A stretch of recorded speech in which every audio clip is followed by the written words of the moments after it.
మెల్లగా తెల్లారిందో ఎలా, వెలుతురే తెచ్చేసిందో ఇలా, పోసి నవ్వులతో మెరిసే పసిపాపల్లా.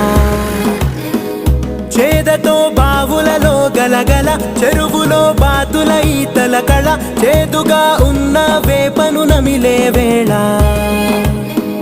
చుట్ట పొగ మంచుల్లో, చుట్టాల పిలుపుల్లో, మాటలే కలిపేస్తూ మనసారా మమతల్ని పండించి అందించు హృదయంలా.